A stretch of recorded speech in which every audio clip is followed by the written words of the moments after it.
yes, we will begin. Just want to take a moment to welcome you all and thank you for being here as a part of this fantastic event. This is the Community Forum on Racial Disparities in Vermont Schools.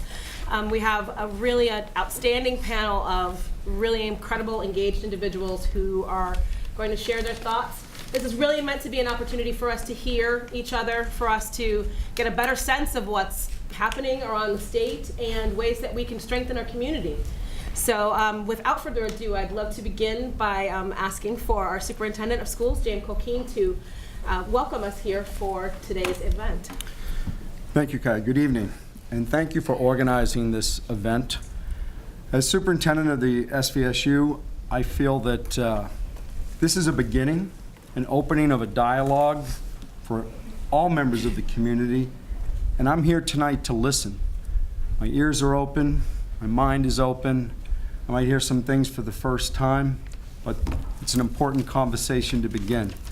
And I see great diversity in this room today as far as I see board members, I see administrators, I see teachers, people from the state agencies, and most importantly, a great turnout from the community. I see many faces that I don't recognize, and I hope I get to meet all of you. With that welcome, I'd like to introduce, we're honored to have Vermont Secretary of Education, Rebecca Holcomb, visit this corner of Vermont tonight. Thank you for making the trek down. Thank you. I wouldn't have missed it.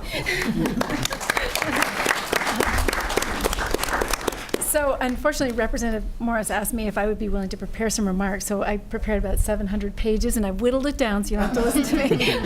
Because this is actually a subject I feel really passionate about, and I think it is our subject for the state of Vermont at this time. I want to, first of all, thank you for inviting me to this conversation. It really is an honor to be here, and it's an honor to come to a community and hear from other people about how we can keep, in particular, at this point, how do we make our schools a safe place for our children of color? This is something we need to work on. I want to thank the educators who came here tonight, because you came here to listen and learn and to work with us to help make our schools supported places where every child can realize the promise with which they were born, because they know every child was born with that promise. But when we look at our statewide data, we can see we aren't realizing it for all kids. And that's a courageous thing to do, and I want to thank you. I want to thank the parents who came tonight, because you're here because you love your children. And you're here because you won't let go of your aspirations for their happiness and their success. And I really thank you for that. You are their fiercest advocates, and you are their most demanding teachers. We're just their second teachers. You know your children, again, came into this world full of promise, and you're holding us accountable for making sure that your children realize that promise, and I thank you for that. We're grateful for your voices here tonight. They help us better create that more perfect union that we keep talking about, one which nurtures and celebrates the talents and of all members of our increasingly diverse state. And that's something we need to do, and in the current political context, it's even more important for each of us individually to take responsibility for standing up and speaking for that. But most of all, I want to thank the students here, and those of you who've been reading the newspaper or listening to what our students are saying across the state. They're saying they're not waiting anymore. They're going to be the change that we need to be. They're tired of waiting. And that is incredibly inspiring. And it is hard, whether you were privileged enough to be at the Black Lives Matter raising in Montpelier, to hear some of those students speak, whether you've heard it in the news, whether you've heard them speaking at rallies.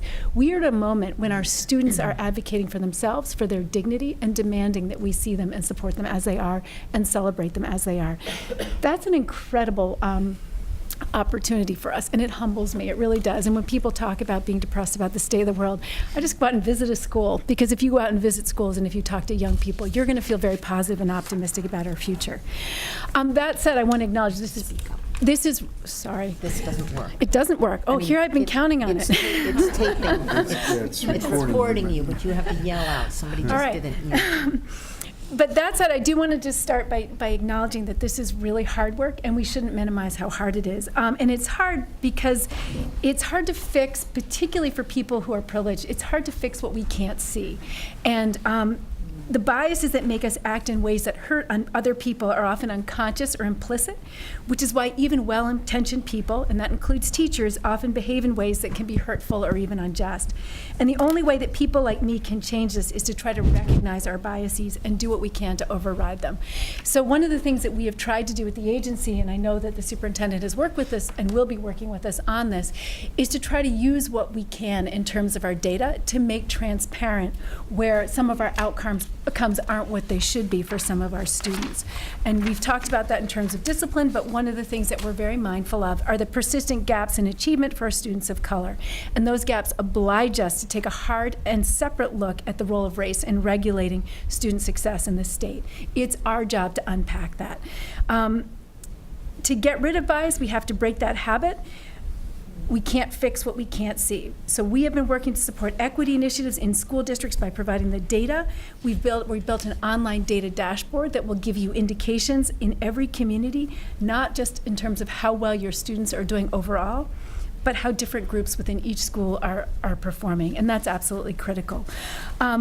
The other thing we're doing is we're using the federal targeted school requirement, there's in the Every Student Succeeds Act, to create a category of schools that qualify for equity supports. We have tried in every decision we've made over the last year to make every decision through an equity lens. And as we think about how we provide support, targeted support to systems, we are going to be looking specifically at highlighting achievement gaps between historically privileged and marginalized groups. And we expect that that will highlight not just schools that are not high performing, but also schools that may look high performing, but in that high performing status, they are masking pretty substantial inequities and outcomes and opportunities for kids. And then we need to take advantage of the voices of those who can best help us. And actually, I wanted to just take a minute, if I could, to introduce Dr. Emma Louie, who is from the Agency of Education. And I'm actually not going to talk about your Supporting Educational Equity Project because you're going to talk about it because you're so enthusiastic. And I just want you to be aware of some of the work we're doing at the state. Yeah. Good afternoon. I work on a project and it's called SEE, and the CSEE stands for Supporting Educational Equity. Chris Case is the person that works alongside me. Unfortunately, he couldn't be here today, but we wanted to share the project with you just for a second because we're so excited, and we thank you so much for allowing us to do this. On March 8th, we will bring in a group of teachers. They will be teachers of color, teachers who work with students who have special needs, teachers who work with students who English is not their primary language, and a couple of other areas. And they're going to come in. We're not telling them what they need. They're going to come in and tell us what they need. And we're going to take that, share that with Dr. Holcomb and the directors, and look at where can we go from there? How can we support them? And so that's what we're really excited about because we're going to give voice to the teachers. We want to hear what you need to support equity in your classroom and in your schools. And then on the second meeting, we're going to bring in administrators along with the teachers because teachers cannot do what they need to do without the support of their administrators. So we're very excited about the project. Keep your eyes and ears open. You'll hopefully be hearing quite a bit about it as we move forward. We'll share it. Thank you, Dr. Hope. Thank you.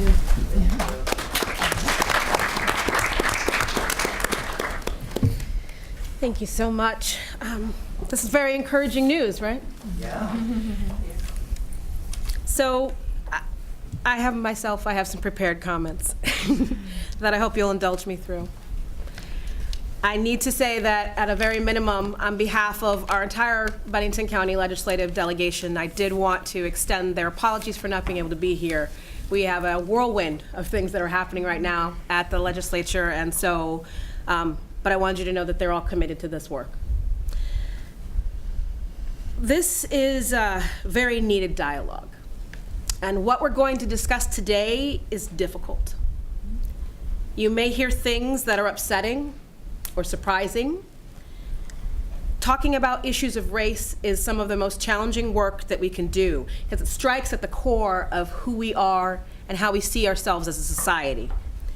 We look at our historical references and for kind of an affirmation that we're doing okay, that we're doing well, and we want to feel that it's enough. And so while our individual actions and our individual attitudes that we use in the world to bring about equity may be driven in many ways from hidden or implicit biases, as Secretary Holcomb spoke about. When we think about the world around us, as a society, we are enmeshed in systemic inequities that are so interwoven that it's hard to see the forest from the trees. It's less about overt acts of racism, which we see occur and we know the harm that they do. It's about the inequitable policies, the procedures, the practices that are within state systems that create what is understood to be systemic racism. These are smaller, often unseen acts that combine in an aggregate to create hostile work environments, discriminatory decision-making, and further exclusion of marginalized groups from our communities. The reality is, though, that unless we're willing to have difficult and candid conversations, courageous conversations on these issues, nothing is going to change. So to do this, we must listen without defense or dismissal. We must be willing to sit with our discomfort, because those who are negatively impacted by these inequities and injustice have no respite. We cannot simply cease to being African American, Latinx, South Asian, or Native American. We cannot simply deny our religious beliefs or pretend to not be Jewish, Muslim, or Hindi. We cannot go back into the closets and dismiss our chosen gender identifications or our sexual orientations. We cannot suddenly choose to fit into a definition of normalcy that rejects differing abilities and the dignity of life that is everyone's birthright. The data is clear. Reality is such that those who are members of the dominant culture, those who identify as white, able-bodied, cisgendered, heterosexual, or Christian, have a fluidity of identity that allows for them to walk away from here today unchanged. As individuals, they do not have to engage in this work, but we must. Last session, the body established Act 54, which seeks to evaluate and develop mechanisms to address racial disparities in Vermont systems, including our criminal justice system. Act 54 actually established a multi-sector racial justice panel that has a kind of close look at what's happening within our criminal justice system, including our juvenile justice system. Within that was also built an additional provision that charged the Human Rights Commission and the Vermont Attorney General's Office to develop a report that would look at strategies and recommendations to look at other areas of our state: education, labor and employment, economic development, housing, and healthcare. A review of the existing data and 3 different community stakeholder meetings were held in the fall of 2017, and the report was released in December of that year. So to guide the report, the authors used what's called results-based accountability. It's a framework that tries to explore how well we're doing the work that we say we're doing. Results-based accountability asks kind of 3 simple questions. What did we do? How much did we do? And is anyone better off because of it?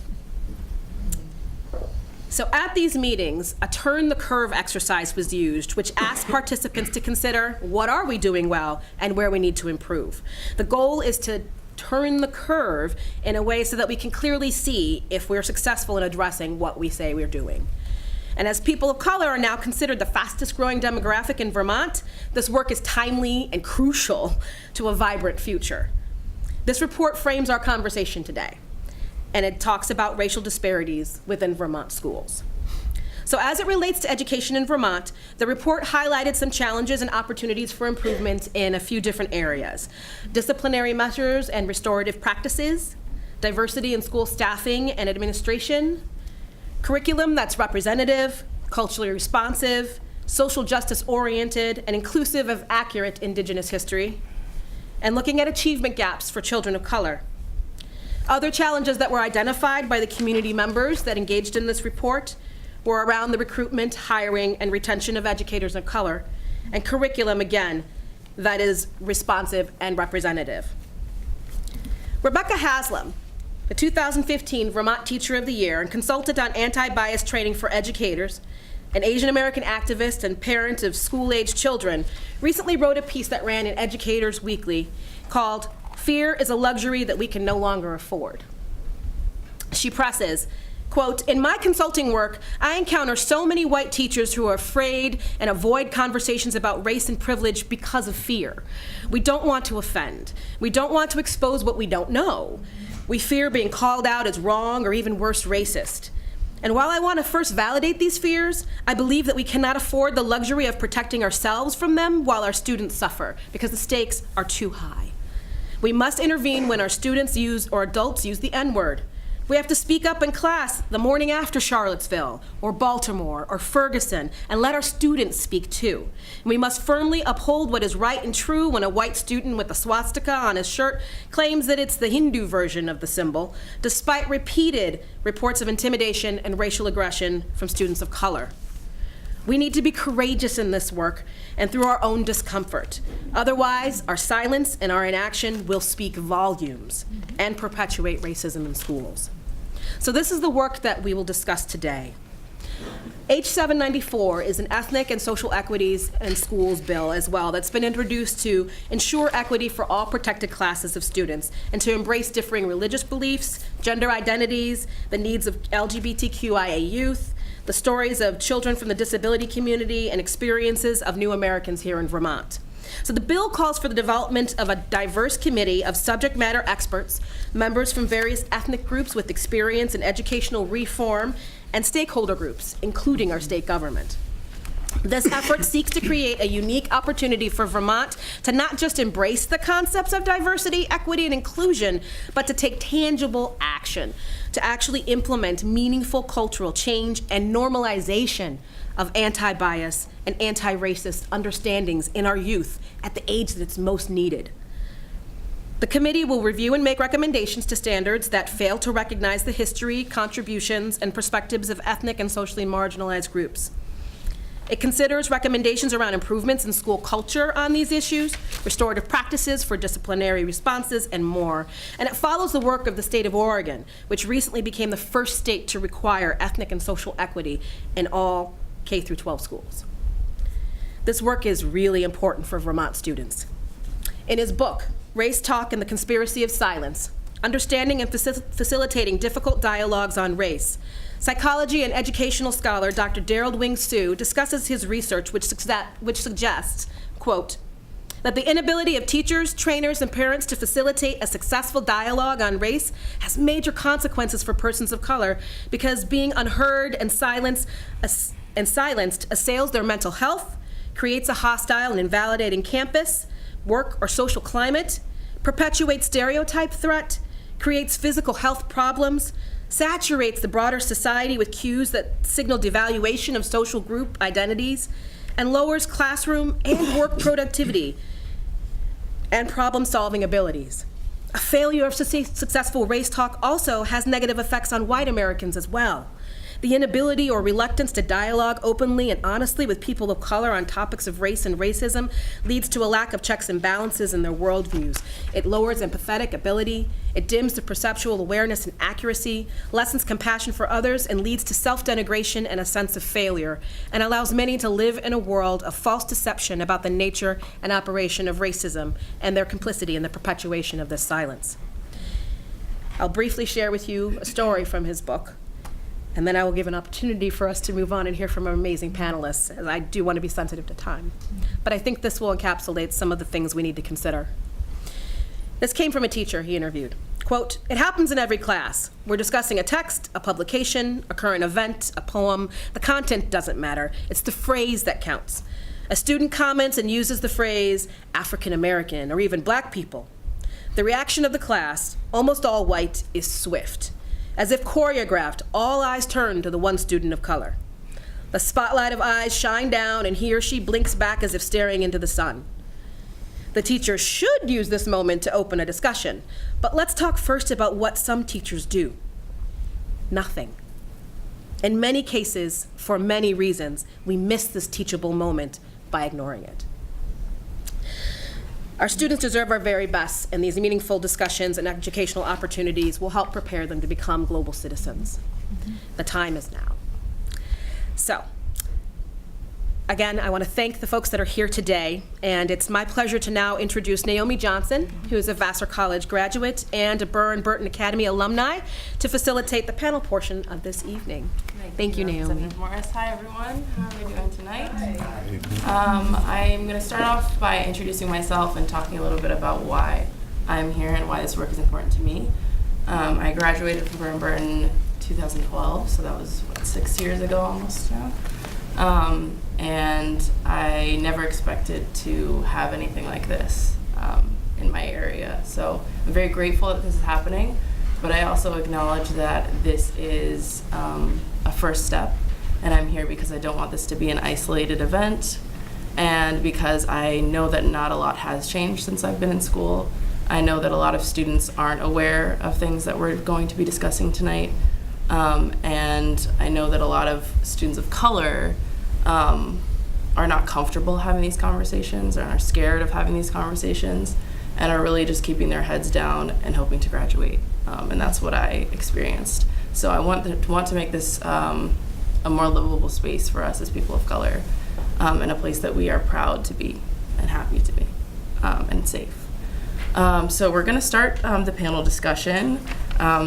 Each panel member will have an opportunity to share their thoughts and experiences as they relate to the issues of racial disparities in Vermont schools. And then following the panel discussion, we'll have an opportunity for community comment. This portion is what is called the Facilitated Learning Forum. During this time, members of the panel and the previous speakers will not respond and cannot answer questions from the audience. This is to ensure that voices are well heard. So we're going to begin by introducing the panel. I haven't yet met everyone, and we're kind of not in order, so I think it might make more sense for us to introduce ourselves, if that's okay with you all, and just your name and then kind of your relation to schools in Vermont and the Vermont educational system. Would you like me to start? Please. Tracy Williams. I have a 17-year-old son who is in the high school. I also have a 14-year-old daughter who's in the middle school, and I also have a 7-year-old who attends Molly Stark. Do you want me to go into more? That's perfect now. Yeah, thank you. We will. I'm Michaela Sims. I do diversity equity work in Brattleboro Union High School, Wyndham Southeast Supervisory Union. I'm also a teacher educator for Marlboro College Graduate School and a social justice teacher education program called Spark. My name is Mike DeMaio. I've been teaching social studies here in the district for 13 years at the high school and at the middle school. I'm Laura Boudreau. Tonight I'm the Director of Curriculum Instruction and Assessment for the Southwest Vermont Supervisory Union, and I taught in the classroom here in this district for 21 years. My name is Sean Pratt. I live here in Bennington. My son goes here.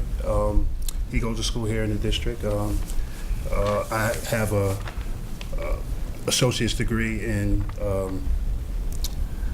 liberal arts, and I've been living in Bennington since 1995. Good evening. I'm Martha Allen. I'm a 30-year veteran public school teacher in Vermont. I'm also currently serving as the president of Vermont NEA, the Union of Educators, both teachers and support staff. And we have been working for over a year through Vermont NEA and the NEA, the National Education Association, on a racial justice task force, and bits and pieces of that will probably come out as we go along during the course of the evening. I'll let you know more about it. That's all of us. All right, awesome, thank you. So I guess we'll get into the questions. We can kind of answer as something comes. So the first question is regarding the phrase racial disparities that we've used a lot so far to talk about issues of race in Vermont schools. So what does that phrase mean personally to you? Racial disparities. I'm so sorry to interrupt. Oh, can you hear? So important, and we cannot. Okay, I will speak up. Okay, Sorry. that's good to know. You could stand up, but it's so valuable, and I don't want to have to watch Cat TV to hear what's happening while we're I'll speak louder. Thank you for saying something. Can you hear me a little bit better now? Is this better? I can hear you and I can hear Kaya, but most of the other voices aren't. All right. Okay, I'll stand up. These don't These work. are for my, we'll have to stand up. Stand up and talk to this guy back here. Okay, we'll do it. Awesome. I'll give you a signal if you need to go out. Great. Okay. Perfect. Okay. And how are we doing this in the same order? However we kind of want to respond, because I don't want to put you on the spot if you're not ready to respond. So if anyone I would wants think to so. So we know we're step ready, up. we can just go in order. I Perfect. guess. Yeah. And then you can pass. So I'm going to repeat the question just to make sure everyone heard it. So it was regarding the phrase racial disparities that we've used quite a bit tonight so far. And I just asked the panelists to explain what racial disparities means personally to them. The way my daughter was treated, situation regarding the middle school. You want me louder? Very soft tone, sorry. So the situation my daughter encountered here at the middle school regarding a book. The book was called The Slave Dancer. There was very racial slurs. Pardon. Touchy.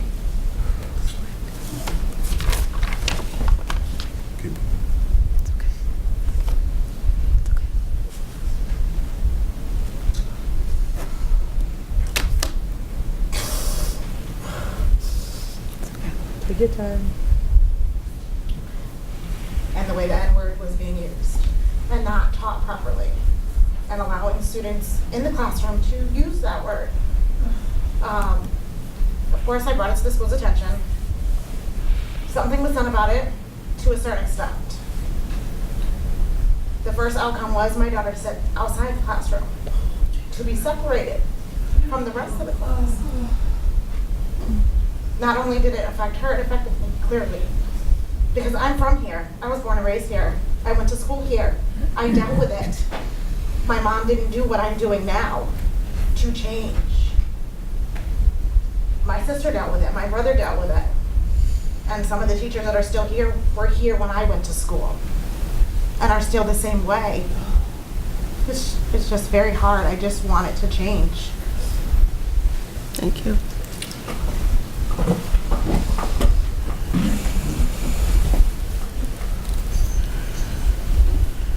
If you have a response. Oh, me? Oh, okay. I can go. I'm like, are you okay? I mean, I feel this pain is so real, and I see it in students all the time.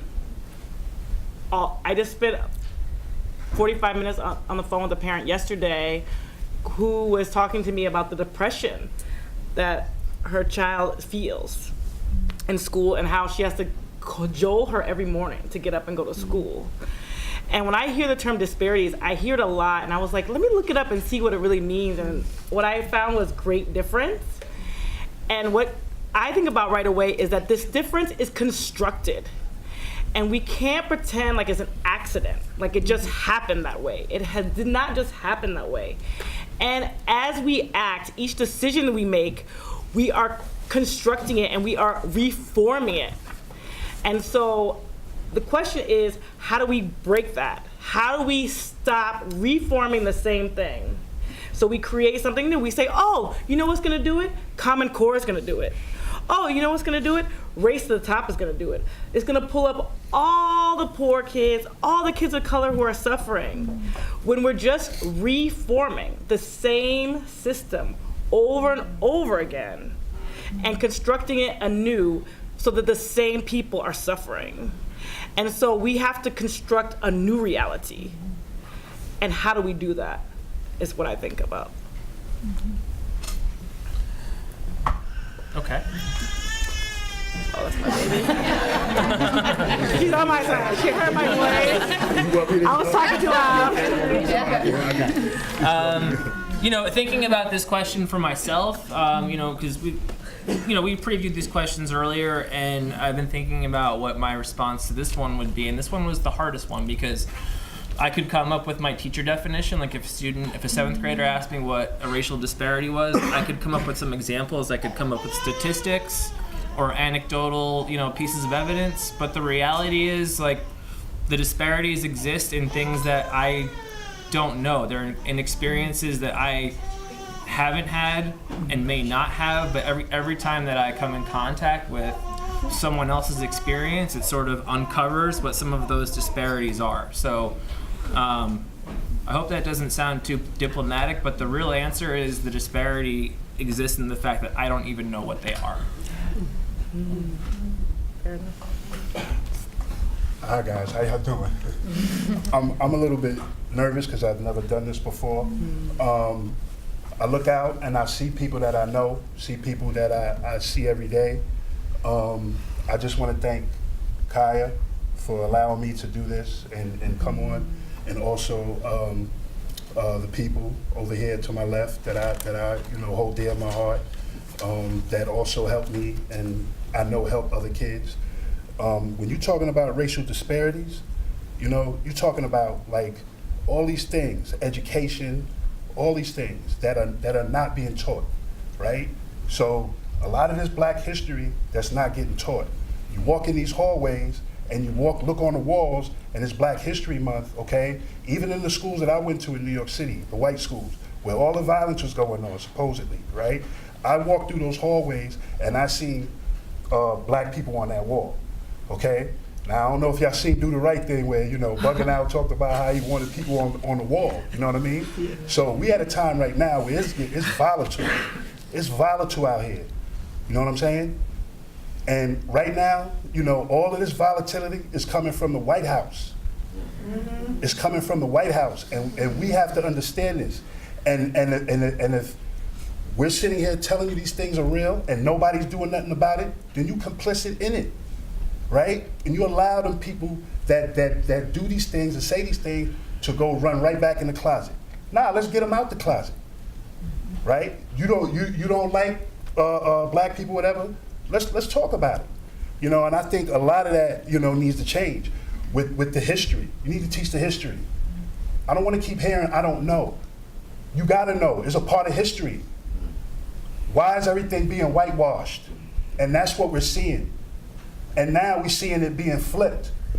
When Trump came into office and he started talking about Mexicans, everybody, all the Black people were sitting there saying, no, you know what I mean? It ain't me. You know what I mean? It's like, okay, yeah, it is going to be you soon. And then a few weeks later, Ben Carson comes out and says, talks about naturalized citizens and how Black Americans are not from this country, right? So if they're saying that, then they're setting up a scenario where they can send you somewhere.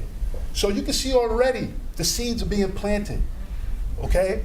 And we got to see what this is about. We can't be playing no games. I'm sitting there and I'm listening to Kaya and on the state floor and what she's explaining, I'm like, I'm not surprised, okay? Because what we all have to understand is, and I quote Dr. Frances Cress Welsing, okay? We all have to understand that this is a powerful dynamic of racism, okay? And for us to be able to move forward in the future, okay, for centuries ahead, we have to have a clear insight on what that is. Okay, what white supremacy is, because it's real. And we need to stop playing around and see and understand that these things are real and they're going to affect all of us. Okay, so what I would like to see is some history on them walls. Some Black people, I don't care. Put them on there. It don't matter what they look like. You understand? So, sorry, got a little emotional. I apologize. Thank you.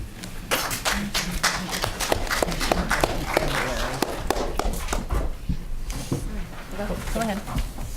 So I had an answer and then I was listening, and I'm glad it's a panel. So I grew up here. This is my community. I know it's not. I wouldn't always call it a very diverse place, and I know it's very white.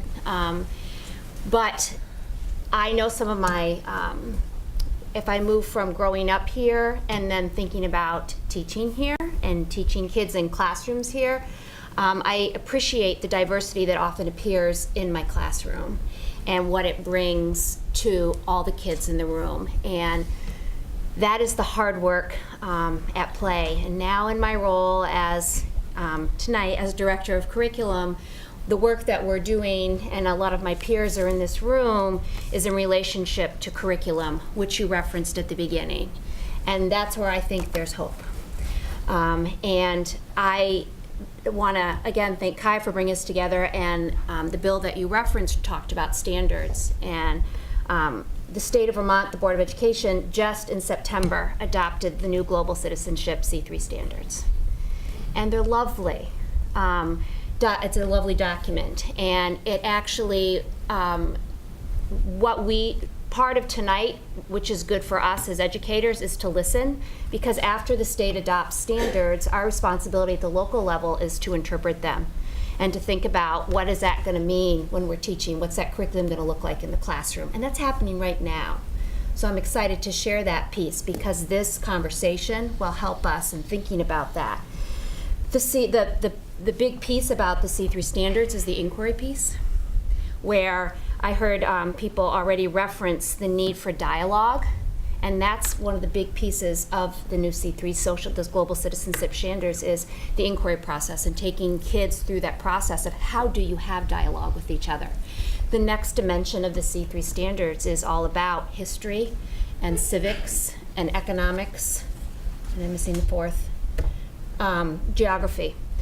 And so we're interpreting that piece right now, and part of what the social studies group in our district will be doing is taking away from this meeting what we're hearing you talk about and bringing that back to that committee to impact how we're going to plan the instruction for our kids. But the Agency of Education has done a lovely job of posting right on their website an overview of these standards, and I think that this will help build upon. So if I go back to the question about racial disparity, I do agree with that piece, that difference comes to my mind, and then I think curriculum is this gift that we do have some control over, that we can help develop something for our community that will feel good that we're working with our students. All right, so these are all interesting perspectives on the whole thing, and I did the same thing as Michaela, and I was said, now exactly what does she mean that what kind of racial disparity is going on here? So I looked it up also, but in terms of our legal system, that's kind of where I headed, in that I consider I looked at it more in terms of a data kind of a thing, where disparities are in the numbers of people of color in a community and the numbers of people of color who are incarcerated, way out of whack from white people, and all those different disparities. So I was kind of looking at it that way. But just to move a bit away from that, hearing all of this, I think in order for us to make any headway in our public schools in Vermont, is we can have the best curriculum laid out in front of us. Mm-hmm. It can we can have wonderful things. We can change our libraries and have many more books on our shelves that speak to these issues and relate more to kids from all kinds of backgrounds.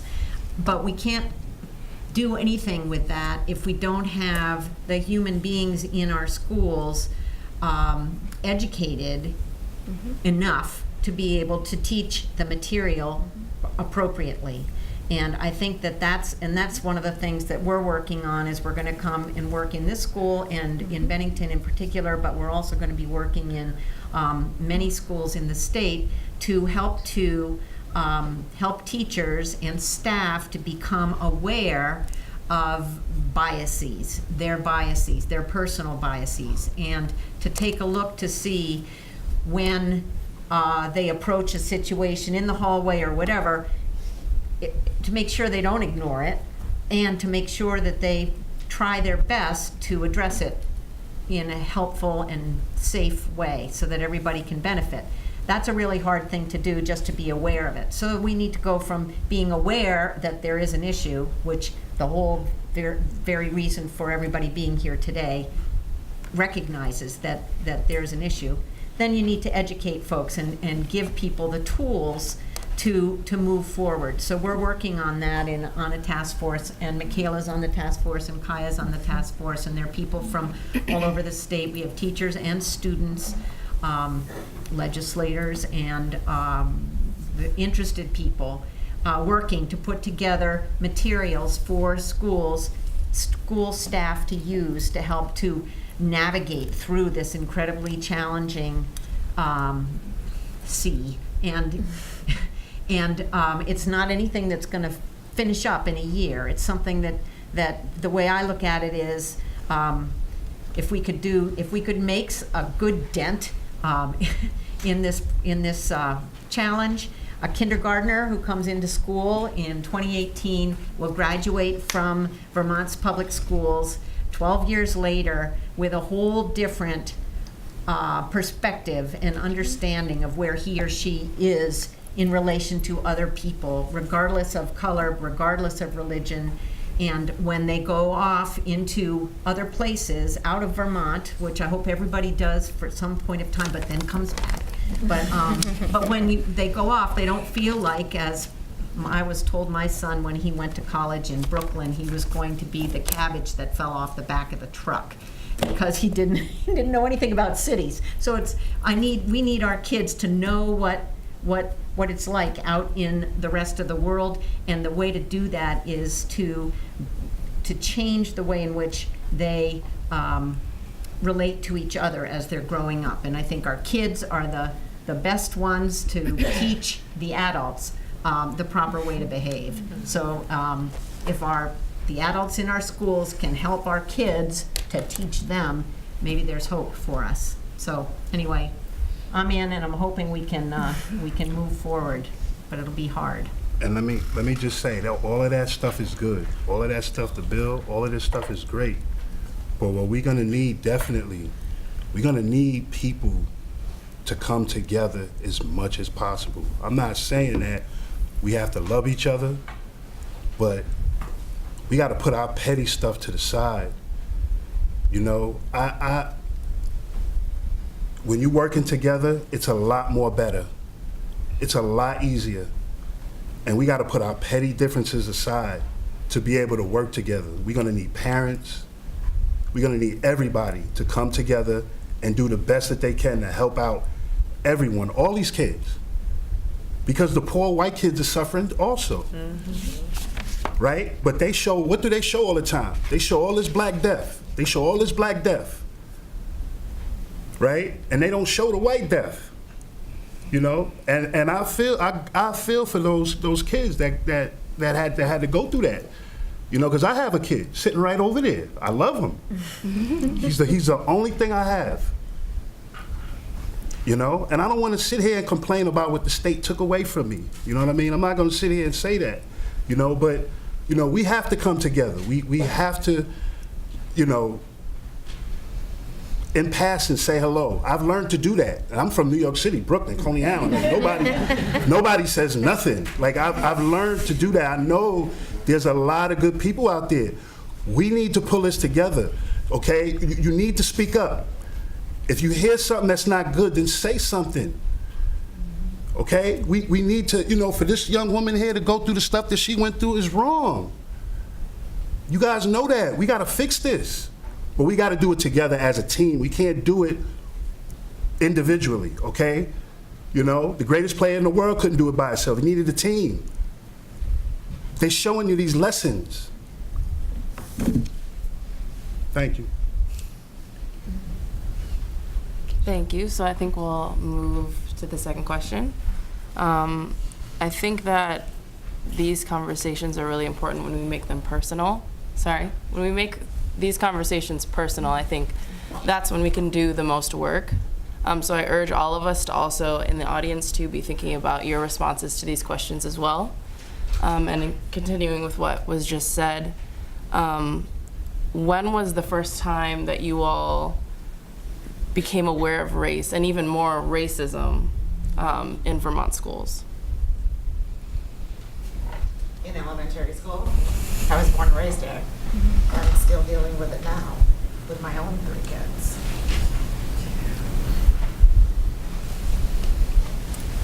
Are you? You're good. Okay. I think that this is a kind of complicated question to ask someone who walks in the skin that looks like mine. I'm sure it's the first time I set foot in the state. And when I moved here, actually I had been living in Africa, in Guinea, And so it was interesting. People would say to me things like, and there's a litany, this is the funniest thing to me. I worked at the co-op and they would say, "Oh, I love your earrings. They're so ethnic." And really, I mean, they weren't like, this is Africa, but they would be like hoop earrings. So, and it was just because I was wearing them. And so in the school, I'm from San Francisco, so I have a different experience of schooling than the students that I work with. And it was quite alarming to me the way they swallowed the racism that they were fed. Mm-hmm. They couldn't hold it in their throats and prevent it from going into their systems. And so it was always offhand. No kid ever ran to me like after something happened. It was always like offhand comment like 3 weeks ago, a month ago, I don't really know when it happened. I'd hear these horrible stories and I'm like, "What did you do?" They're like, "Nothing." They would tell me nothing. I'm like, "Well, should I do something?" And they're like, "No one's gonna do anything." And so that to me actually was really shocking.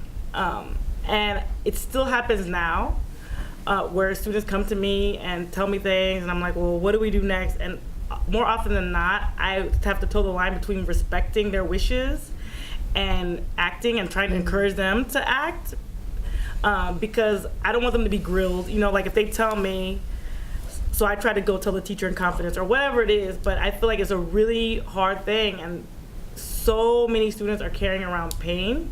And it's true, it's the poor white kids too, because they're marginalized in the system that we've created and we continue to create. And so I am still all the time flabbergasted, and it's nothing like what I experience. It's so much more horrific because the kids are accepting it.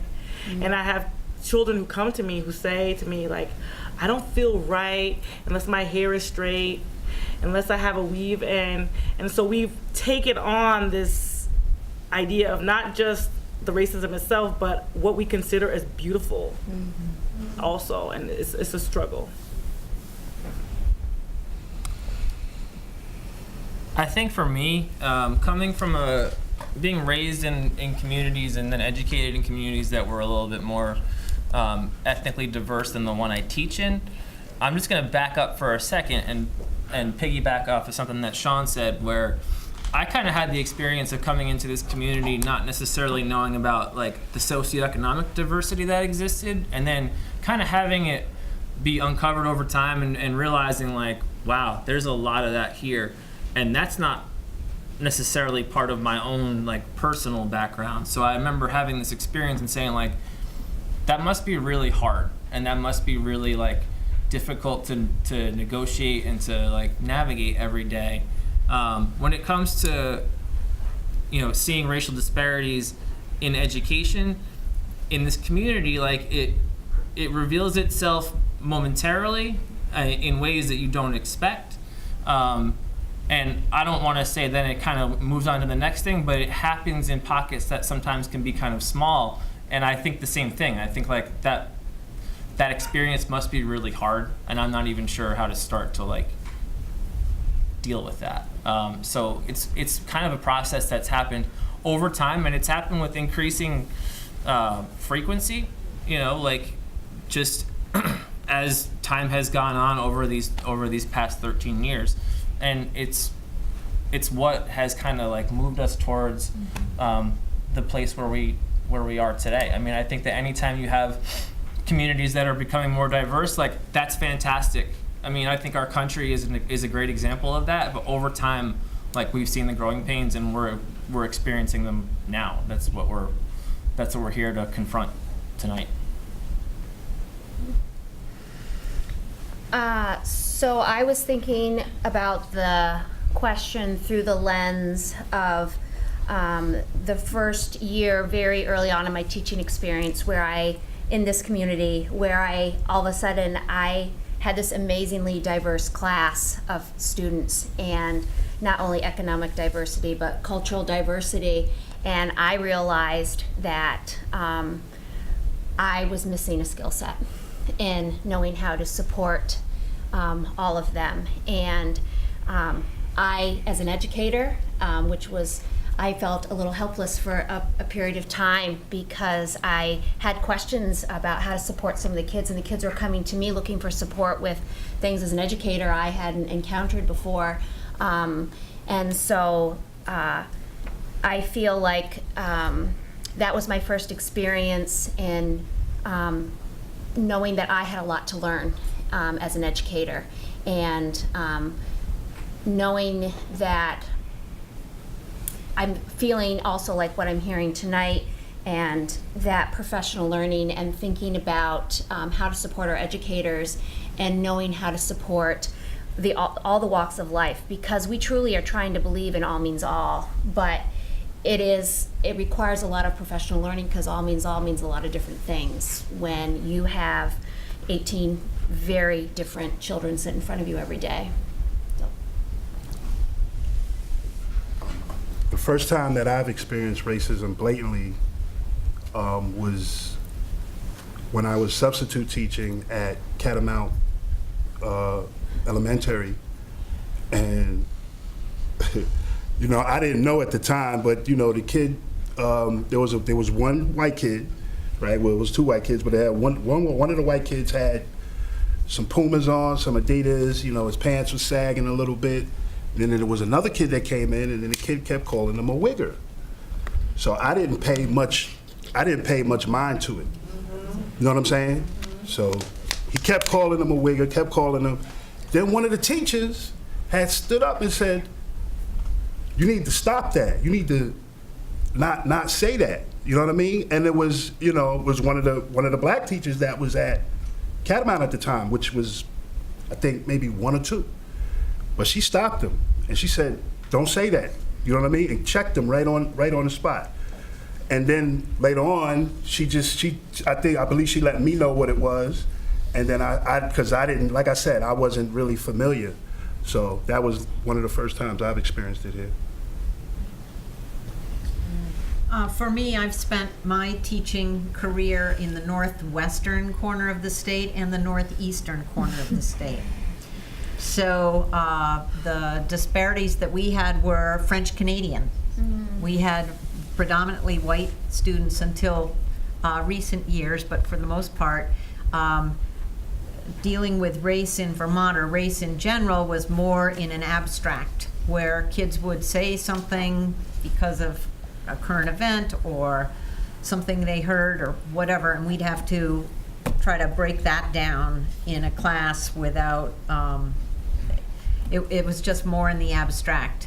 And as I've changed into this job, I've been in many more schools around the state and talked with many more teachers, and my involvement with the National Education Association, where equity is a huge priority, and eradicating institutional racism is first on the list, which is, it's amazing to see the work that's being done, and hopefully will spread across the country through the teachers and the support staff in schools. So my experience, the first one, it's more abstract because of where I was living. So now we're going to switch to talk a little bit more in depth about the report and our responses to the report. So the Act 54 report calls for a shift in our state's educational system and state government towards ethnic and social equity through redistribution of power, evaluation, and increased accountability and policy changes. So H794 is a bill in the legislature under consideration to create ethnic and social equity standards in schools. Both the problem and solution are really big in this.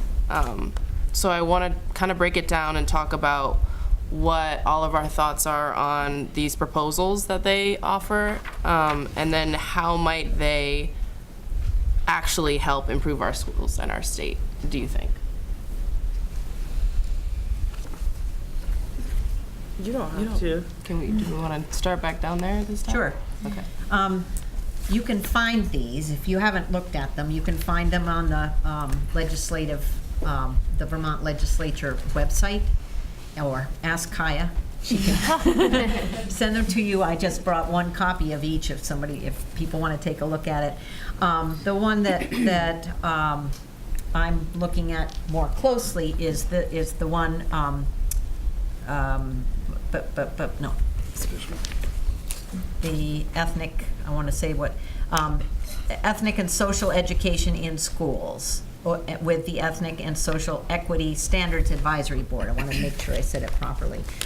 Because what it does is it really does examine what is going on in schools, what kind of policies are that school boards have developed or haven't, and what the curriculum looks like as far as ethnic diversity. And that is something that we've been discussing on our task force also. So for me, it fits right into the work that we want to do. And so it's really great to have an actual law, so that as I think that there's going to be reluctance in school districts because of not knowing what to do, because it's a huge task and you don't want to say the wrong thing or do the wrong thing, but everybody's going to say the wrong thing and do the wrong. Everybody's going to make mistakes. I make them all the time. I'm sure I've made several just being here tonight, whatever I've said. But nevertheless, I think that having a panel to look at what we've got and try to take stock of where we are, then we can have a baseline and find a way to move forward. And I just keep thinking it won't be next week or next year. We just need to know that we all have to work together and know that it's going to take a period of time. But look at things like the seatbelt law. How many people have not put their seatbelts on, but their child tells them, put your seatbelt on, because they've learned it in school? Things like that they hear in school. Recycling, or cloth napkins. My son made me in first grade. Mom, why are we using paper napkins? Things like that. Kids will get their parents to shape up if we give them the tools in school. So I'm really hoping we can have our kids train our parents and community members, so that we can all come out of this in a much more positive way. And we're little, 620,000 people in Vermont. We're little. We can set the example for the rest of this nation if we work hard. There's some hope. Like I said before, all this bill is good, but somebody needs to do something. Somebody needs to do something. Somebody needs to change some of this, because, there's kids out there suffering right now. I just got a call today from a parent and said that, their kid was told that they had to walk home or they had to leave the premises. That's ridiculous, man. For their parent to have to pick them up, walking home, okay, with all this danger that's going on out in these streets out here, So we need to, like I said, we're gonna work together, but we need to have these things in place so people can feel comfort in the fact that, look, yeah, something is happening. Because, I think people right now, they just like, well, what's gonna happen? Is anything gonna happen? So I definitely think that we need these programs to start out with. I understand, it's not gonna be full blown everything right at once, but, you show something, people will, show something. That's all we asking.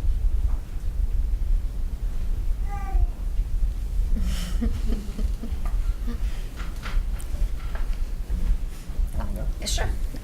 So, can I borrow this one? So, if I, and looking at the legislation that's been proposed in both pieces, again, as I stated in the beginning, that we're thankful that there's a focus here, and I think the foundation has been built with the Agency of Education and the State Board of Education really being intentional about the standards that are being adopted. And again, referencing back to the global citizenship piece, which is different and a shift for us in thinking from the Vermont grade level expectations, and then also the health standards, which I didn't reference in the beginning, which are also a new set of standards as well. And Standard 2, which we're interpreting now, talks about analyzing the influence of family, peers, culture, media, technology, and other factors on healthy behaviors. So again, we're looking forward to support in interpreting these standards so that we can have a local curriculum with primary resources that are going to be inclusive of our community. And so having some guidance to do that will be helpful. I think in looking at what's on the table, I'm going to approach this from a place of honesty and say that I'm in that magical place where I feel really like encouraged by a lot of what I'm seeing, and then I'm going to be honest and say that I feel very overwhelmed. I think that as a teacher and as the leader of the Teachers Association, like, the job isn't getting easier. What we're here to talk about tonight is of the utmost importance, but I'm also thinking, okay, this job can be a battle from day to day. It can be a struggle in dealing with things at a local level. Sean spoke very well about the struggles at a national level, and that extends to teachers as well, especially with challenges that have just sort of really shown themselves and have been there for a while, but really over the last couple of weeks have shown up. And I'm sorry, Secretary Holcomb, also at the state level too sometimes. It can be a little bit of a challenge to navigate through all of those things. Having said that, adding to that work, things like this, I just struggle to find where the balance is going to be to try to address these things appropriately and raise them to a staff that we're going to say, let's solve this problem, and in some people's eyes that problem may not really exist. So I'm with the work. I'm all about doing it, but in this moment right here, I'm just going to say we're going to need some help. And we're going to need to prioritize as a community, as a state, and we got to get it together as a country too. But it starts, like I said before in my last question, it kind of starts here, having this conversation. If we don't have it, then we don't go anywhere with it.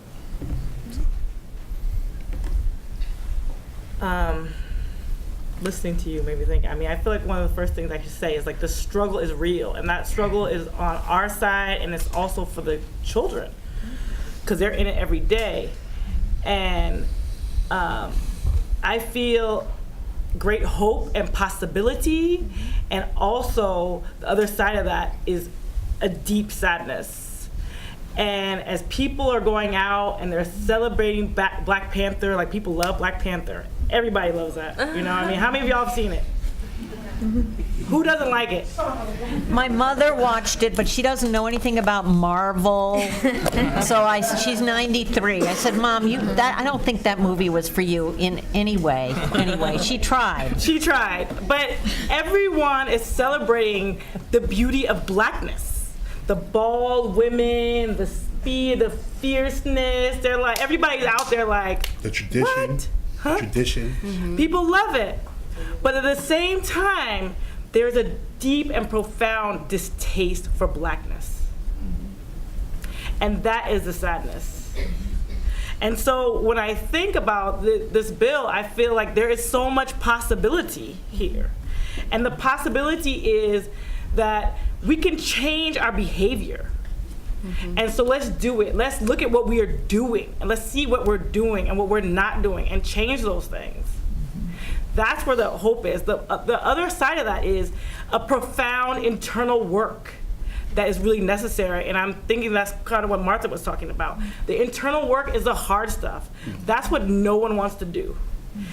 And up here, I don't know if you know, the position that I'm in was on the chopping block. That's the problems at the state level. Right? Okay.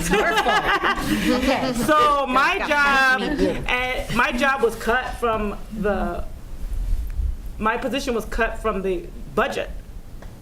And a room like this filled with people from the community said no, which was quite amazing. And I mean, I heard someone say in the room that the position of working toward equity and social justice was not as important. And there are people who feel like that. And so it is important that it's mandated. And it is important that students see reflections of themselves.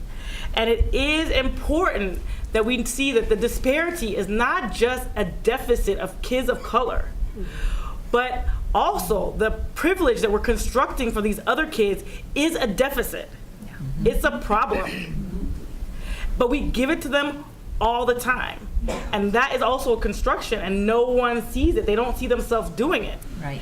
But we're doing it. We're pushing one down and raising one up without looking. And so I think that whatever we have to do, every step we take in the right direction is a good one, and I'm hopeful. And if we have to fake it till we make it, let's do it. Everyone change how you act and be willing to be called out on how you act. And that is the biggest struggle, is for people to be able to be corrected. And anyone in this room is feel free to correct me, because I am in that place. It's the work that I do. And if I say something that's not correct, that's against the people of the world, that's against the poor, that's against any community that's marginalized, I want to know. So feel free. And that is, for me, a really important step. I don't have any issues with the bill. I think it's a good bill. My only issue is, what about now? How is it going to change now? Right. How is it going to affect my daughter? Now. How is it going to affect my son? Now. There's no changes for now. We need changes for now, not later on. She's dealt with it. He's dealt with it. I've dealt with it. Even being in the community, still deal with it. My husband deals with it. Something needs to be done for now. Right.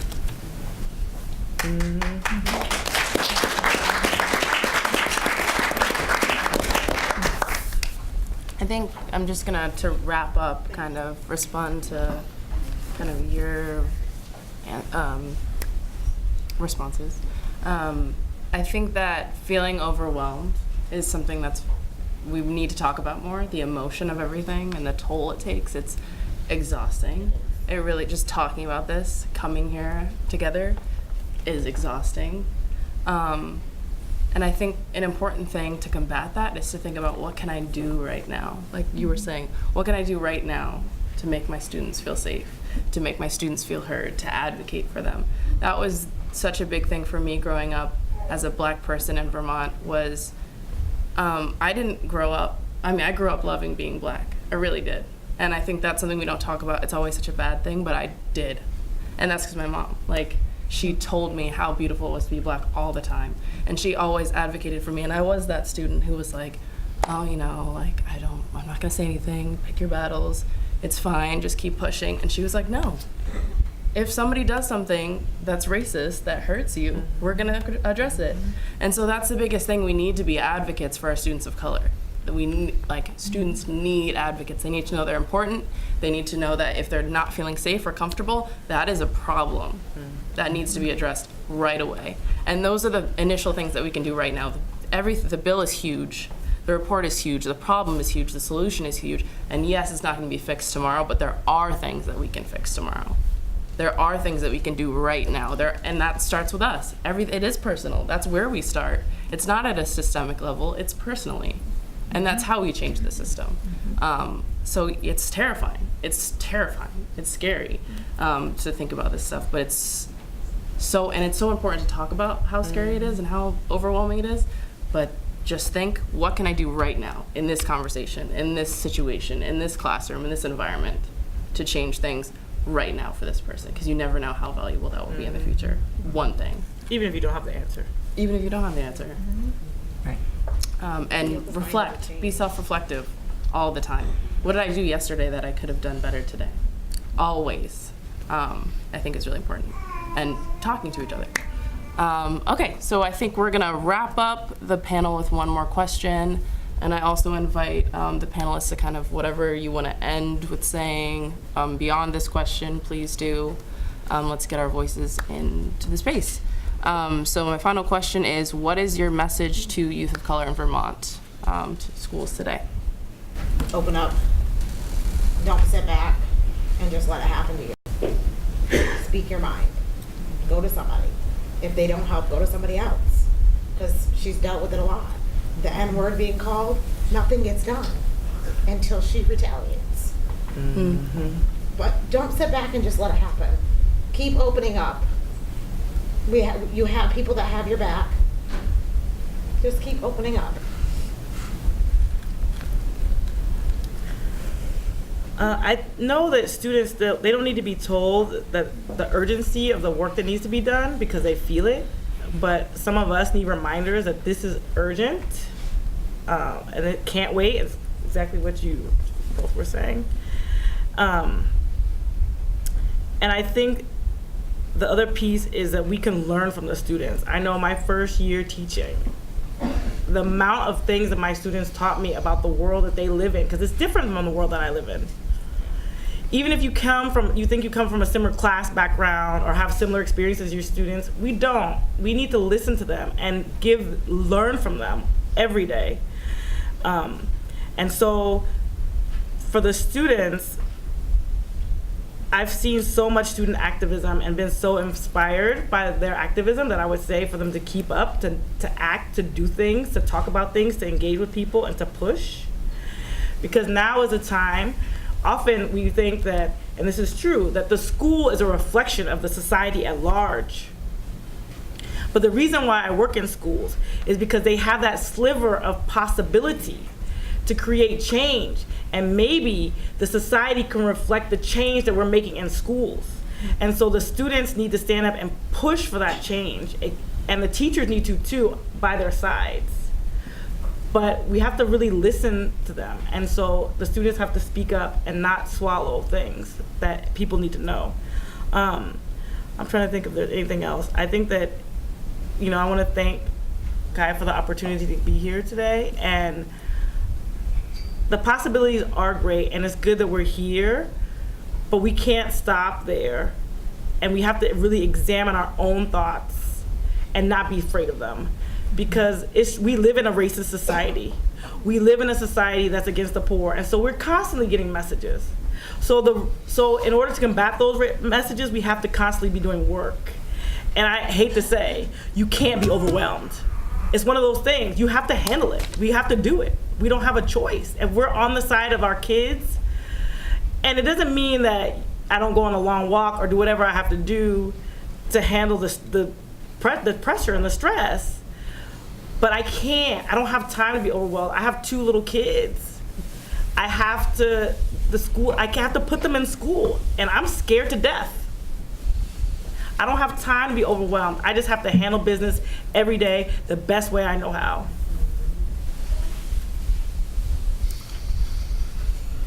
I think to all of our students, I think students now are being educated at a time where we're asking them sort of wholesale what's on their mind more than any other generation. Older folks in the room know exactly what I'm talking about. But even for me, who was in high school as recently as 20 years ago, that shift has changed, and that there's been a shift in that. And I think we're asking our students to open up more, and I want students from all backgrounds, whether it's a background that's of with trauma, with a background where there's poverty, and certainly where issues of race, gender identity, and all those, I want students to be able to feel like they can reclaim a voice that they might have felt that they lost. And I think the good news is, and I'm going to speak up a little from my colleagues. I've had the great fortune of working in the 2 largest buildings in this district, and they're full of really compassionate, really qualified, really the hardest working people that you will find. And I've spent time in all the buildings in this district. So I know that if students speak up, and I know if they open up, I know that there are a lot of ears ready to listen. And I think we need to get ourselves in a place where we have more of a conversation about the things we're talking about tonight. So Kai, I want to thank you again for putting this together, because in the work that we're doing at the school system, this is really helpful. And all that's rolling in my mind is what we say over and over again is all means all. And that's the system we're trying to build here in our district, is all means all. But it takes all of us to build that system. It takes input from the students and input from our community and input from our teachers, all working together to get to that place, because we want to hold that bar high for all of our kids. And so again, I want to thank you for the opportunity so we can have input and help in doing that. I just want to say thank you, Kaya, for having me. I want to thank all the people that came tonight, because this is important for all of us. My message is just like she said, just open up.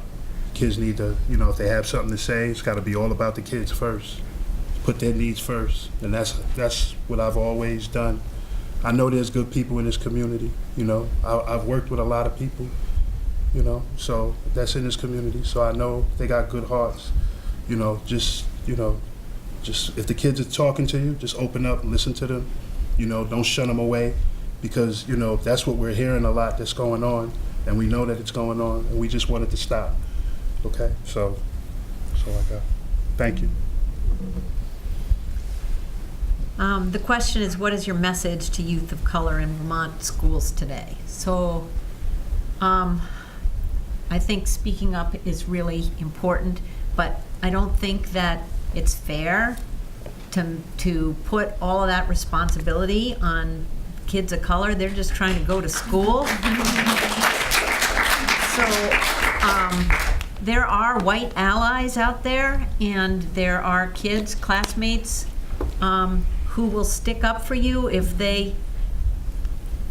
you work together. I think that's the theme here, and I think that kids need support, and they can get it from their classmates too. And sometimes, as we all know, things work better if you do it in numbers. Look at the kids from Florida, what they're doing about guns. It is phenomenal, and they're sticking together. And maybe one person by himself or herself wouldn't have the courage to do that, but together they know they're right. And so I think kids sticking together here in this school, in this town, stick together, and you know you're right. You're working on the right. You're on the right side of history here, and man, oh man, there's an awful lot of terrible history. Side note, I'm educating myself as best as I can, because I was taught white history. We all were. And I'm learning history through Ta-Nehisi Coates' eyes right now. I'm listening in the car, since it's a long drive. But to his book, We Were 8 Years in Power, and if you haven't read that or listened to it, it's a long book, so I really like driving and listening to it.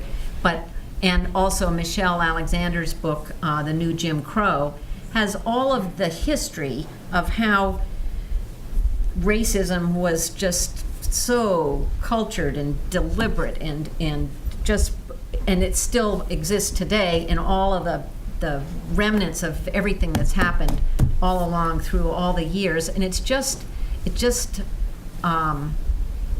think that so many people, white people, don't truly understand the depths of the racism the way it was so totally orchestrated. And I've had understandings to one extent or another as I've grown up, and my parents helped me with that, but it's just so ridiculous. I'm going to use good language. It's ridiculous that that's not what I was thinking.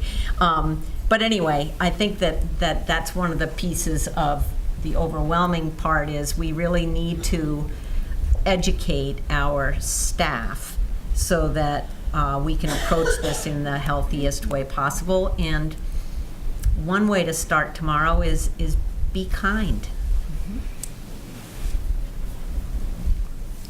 Thanks, Kaya. All right. Thank you all so much. I really appreciate your responses and your honesty. So now we will move into the facilitated learning forum portion of the evening, and Representative Morris will walk us through the process for the next portion. Thank you. Thank you again. Can we have a round of applause for the panelists?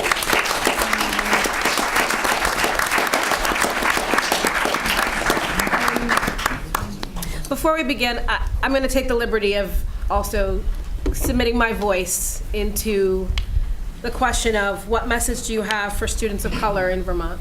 And we've heard about the importance of not only using your voice to talk about your experience, but I want youth of color to know that you're believed, that your feelings are valid, your experience is real, your pain is real. We will do better. We are working hard to make this right. You are valued. You are a part of our community, a part of our schools, a part of our state. You are Vermont. I had the opportunity to be at the flag raising for the Black Lives Matter raising at Montpelier High School. And the student support was the most beautiful thing to see. To not only have those students have that moment to say that they were affirmed in who they were, but they were seen for who they are as Black students, and that their friends were there fighting right alongside them.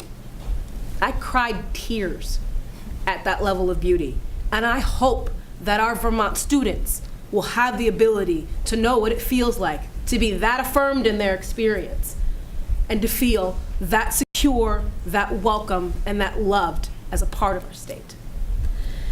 So, with that. So this portion is what's called a facilitated listening forum.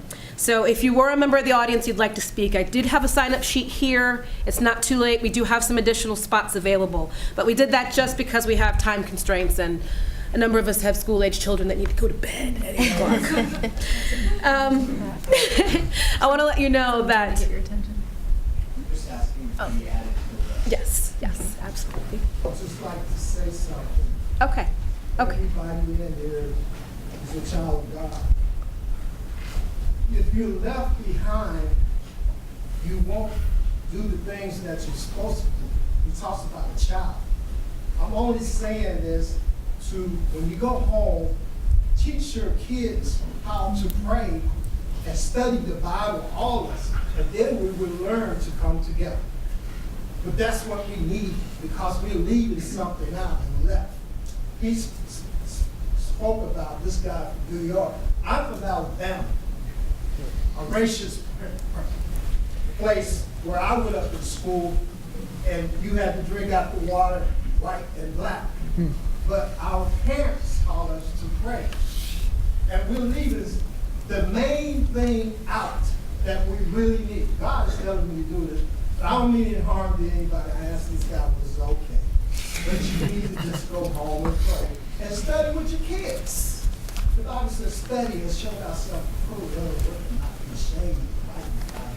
Till I come pay attention to. And your children, he said, don't let them go astray, foolish.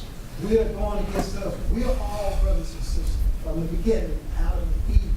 Eve was the mother of all living. We're all, but we're going astray because we're letting the enemy in. I just wanted to leave that. God bless you. Thank you. So I did want to let the audience know the way that this will work is that this is really intended to allow for a dialogue without interruption and without rejection or response or rebuttal. So the members of the panel today and those of us who spoke will not respond. So understand that. It's meant to really try and allow for voices to just be heard tonight. We do ask that if you're careful, if you are going to share stories, that we don't use specific names of individuals in those stories to just kind of be in alignment with federal privacy laws. But we also welcome an opportunity for audience members to ask yourselves the questions if you want to answer what message do you have for students of color in Vermont. That is also absolutely a great thing I think we can continue on with. So I do have some names signed up, so I want to allow for those individuals to have their opportunity to speak. Mary Garish, if you could please use the microphone just so that it'll be captured. Thank you. I don't, it'll pick up. It's just for the TV, right? Yes. Okay. My name is Mary Garish. I am a Lakota grandmother, so I'd like to say Takwaizi, which is all my relations. And I don't have any blood children or grandchildren living here in Vermont going into the school system. But I'm charged by my culture and by being a grandmother with trying to do everything I can for all of the children. I live in a neighborhood where I'm blessed because there are lots of folks of color in that part of town.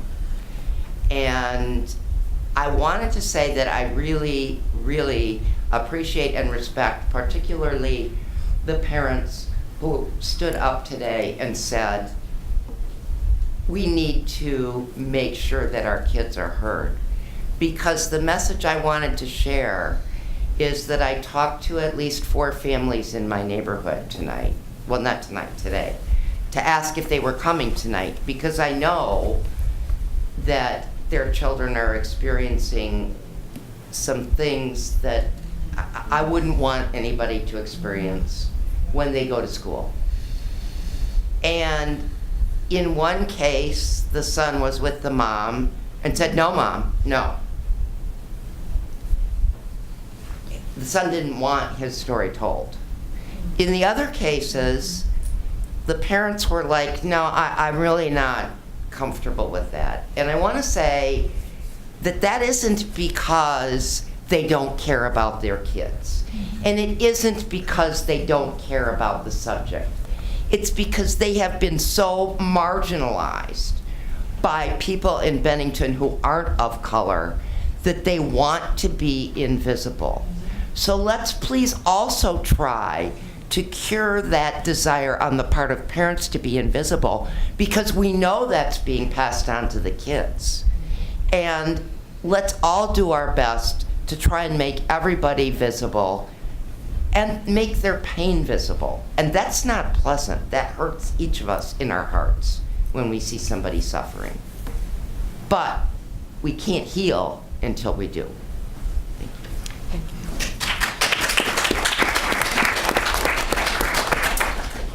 Up next, I have Mary Jane Sarvis.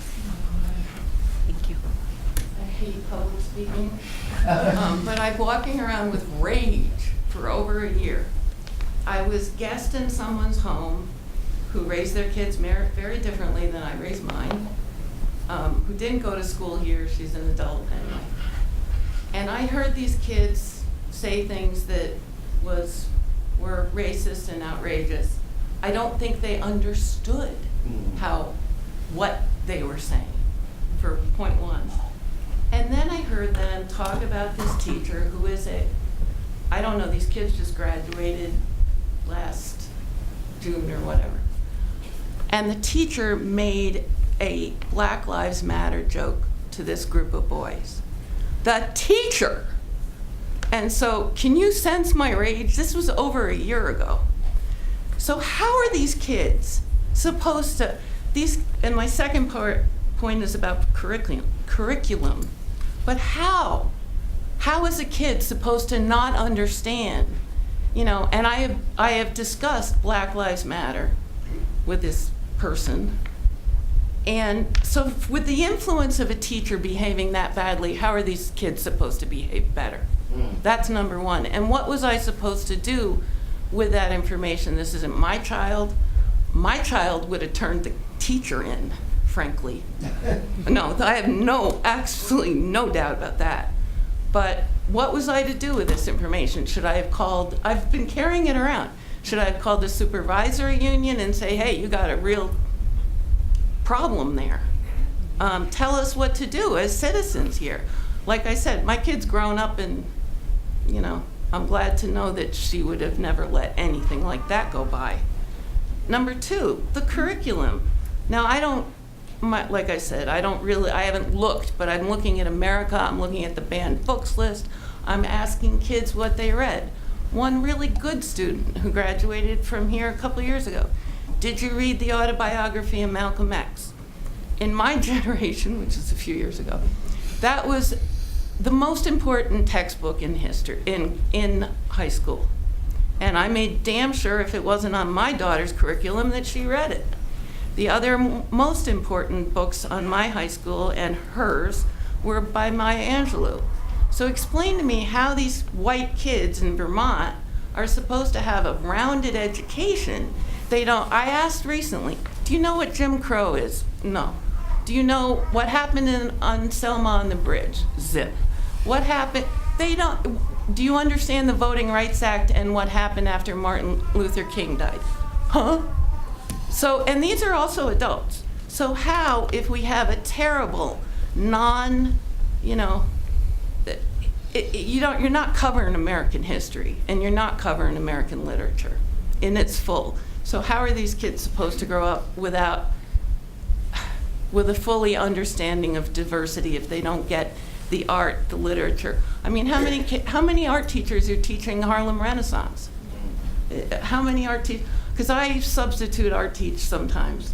They're not. There's nothing. There's nothing, and it's really frustrating to me. As a parent of an old kid. Never leaving college.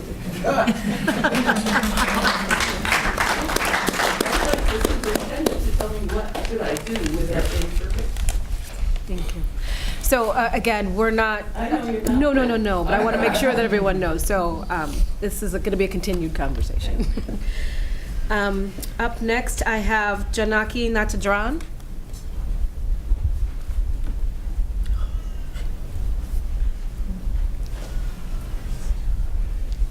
Good evening, everyone. Good evening.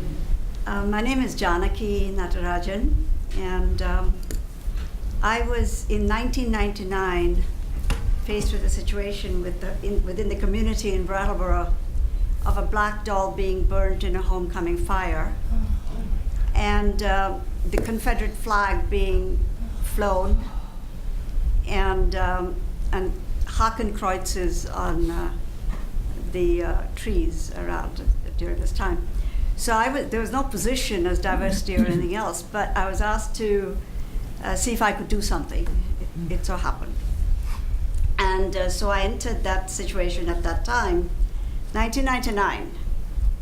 And so we began with lots of big gatherings from custodial, since we do have a caste system in this country, the custodial staff to teachers to paras and so on, large meetings and with all the children.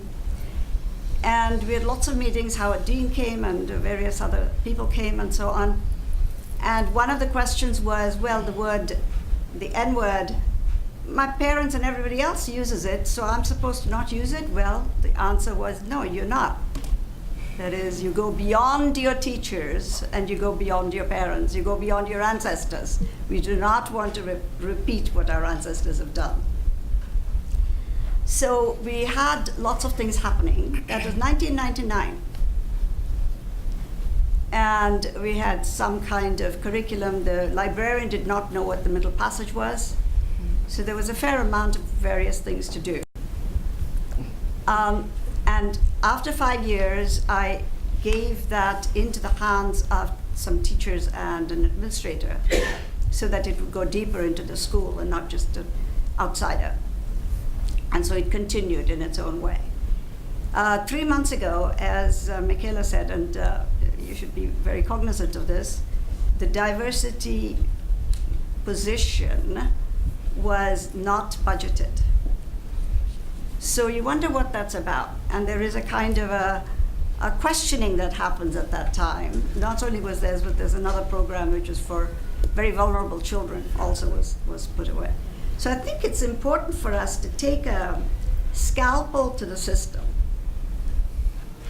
and understand that racism and supremacy of the few is necessary for the system to continue. And schools are one of the big mechanisms for continuing and reproducing the system. And incarceration is the end of the line. So that those who don't fit into the ideological position that the school teaches, and if it opposes the system, the political and economic system, then it's time for incarceration. So I think we should stop thinking of ourselves as allies, I'm sorry, but as actors in this very peculiar system.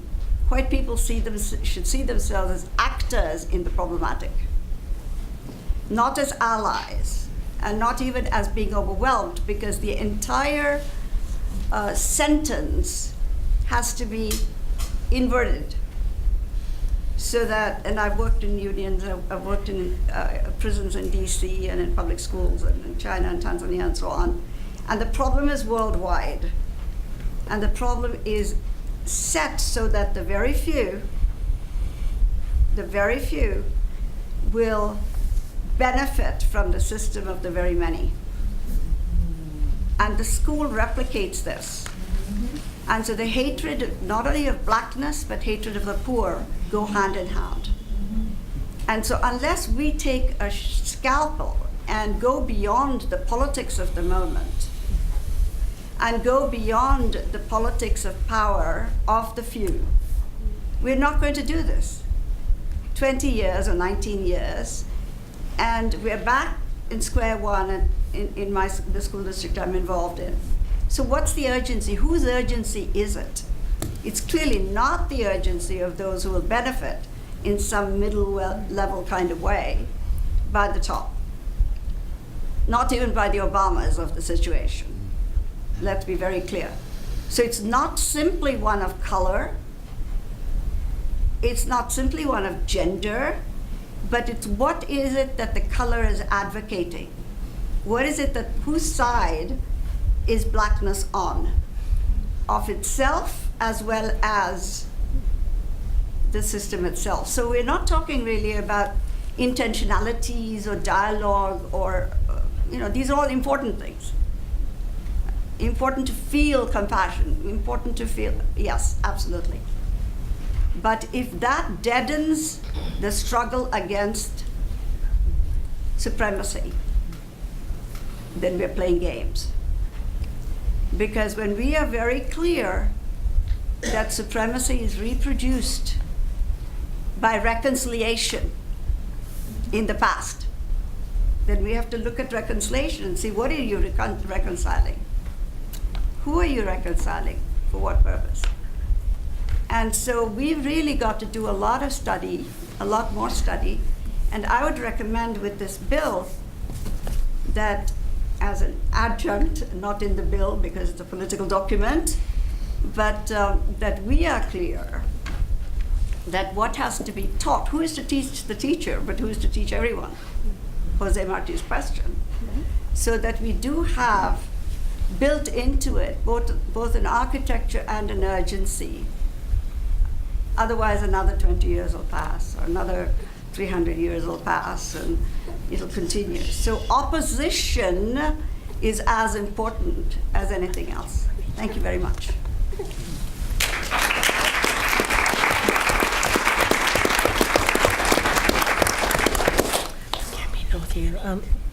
Mia Schultz?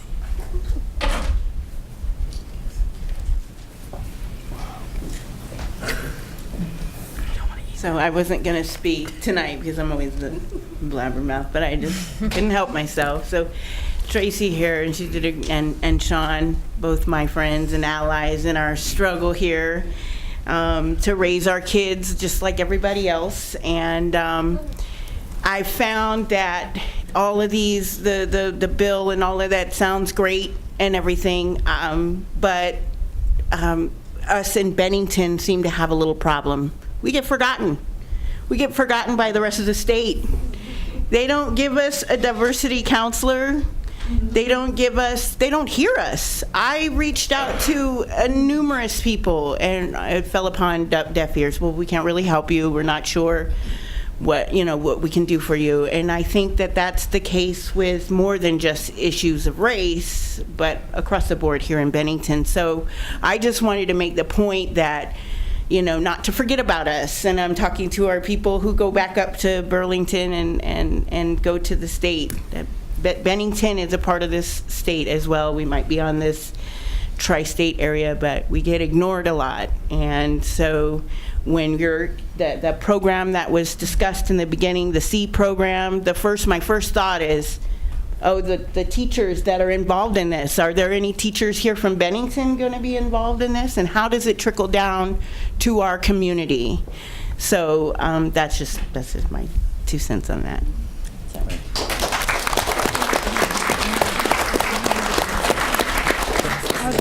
Thank you. Are there any others who would like to speak? Please come over to the mic. Please be sure to say your name as well. I don't have it written down. Thank you. Hi, I'm Julie Haupt. I've been working in this school district for 24 years as a speech language pathologist, and I happen to know a lot of the parents who just spoke. It's cool. I've been listening, and I'm nervous to speak, but I just feel like we don't need to wait for the committee to do a few things right here. Obviously we could do a lot. We have 9 in-service days every year. We could be using in-service days, and we always have, thanks Laura, summer courses offered, and it seems clear to me. I had hoped we would hear from, or get a chance, or I'm curious, I don't know the social studies curriculum, especially in the middle school and the high school, but my kids did go through there, and I just feel like there's a lot that is not being taught. That's not just Bennington, I feel that's a national issue, but we could have some trainings and courses for educators at the elementary level, and then particularly social studies level at secondary, about teaching accurate and up-to-date history of Black, Native Americans, other racial minorities, and how to deal with those tough conversations, because it is hard. And then secondly, anti-bias training, which would include especially white teachers, but all of us, examining our own implicit biases, which there is much of, becoming knowledgeable about white privilege and systemic racism, understanding that just because you don't see it doesn't mean that racism does not exist right here in small town Vermont. Because if you talk to your friends, people of color, right here in downtown Bennington, if you are Black and you walk into one of these nice small businesses, people follow you around. And I've heard that from more than one person. And as a white person, we wouldn't know that. I mean, there's no way for us to know it unless we have these conversations.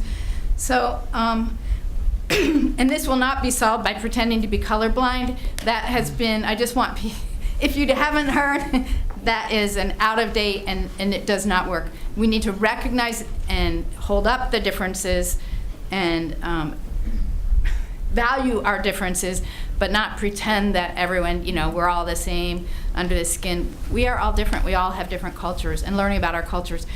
I attend a place of worship, and we have been doing a lot. We've had forums on racism and things like that, and we do book discussions, including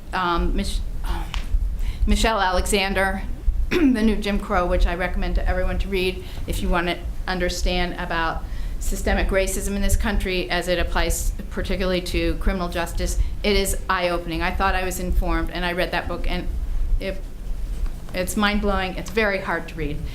I started a discussion group at my place of worship because I knew I couldn't get through the book alone, basically, and that way we read it in a group. But I go to the Unitarian Fellowship, but I know there's other places, so that's other ways that work can be done in the community. But I challenge, I guess, the school district to do these courses within the next 2 years and not wait for it to come down from above. Thank you very much. Thank you.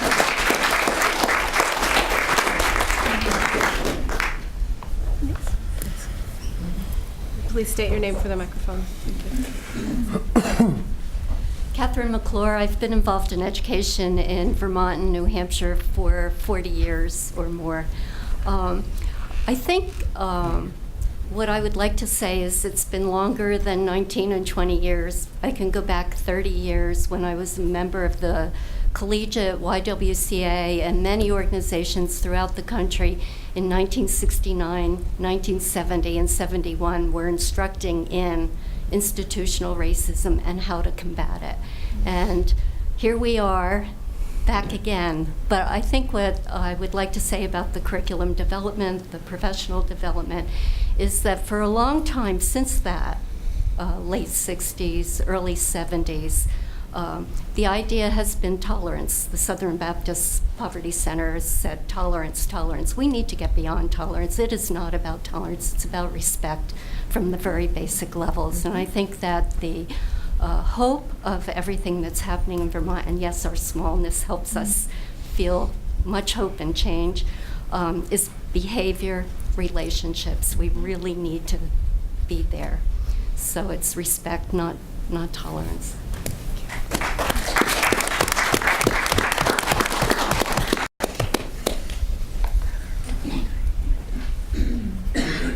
My name is Rachel Blumenthal. I'm really thankful for having this conversation. It's a long time in coming in this community.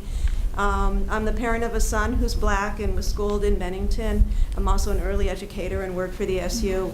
And I saw this in some of the legislation. I haven't heard it yet tonight, but I think there's a real need for teachers of color. Our kids need to see people that look like them, and not just one of, depending on whatever they need, variety. None of us is a spokesman for our whole race. We're just an individual with an experience.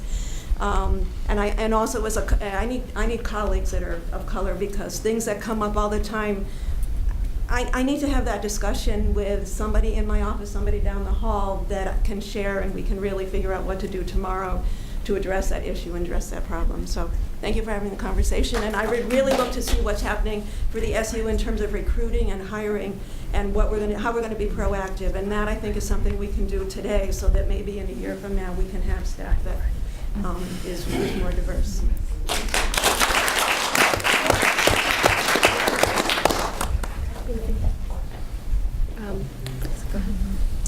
Hi, I'm Lisa Thurston Flynn. I'm a elementary school teacher at Bennington Elementary School. And I just wanted to say, I was one of the last recipients of the Vermont Teacher Diversity Program. I believe it was in 2011, 2012.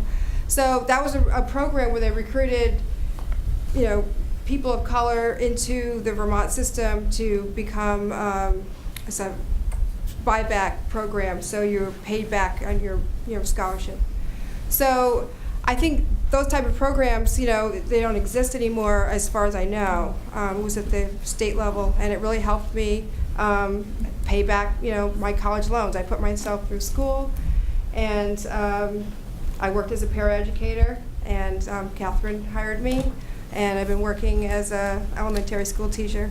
And I think it is helpful to be, part of the community, and programs like that really help kids and teachers. So that's all I want to say. We have time for a few more.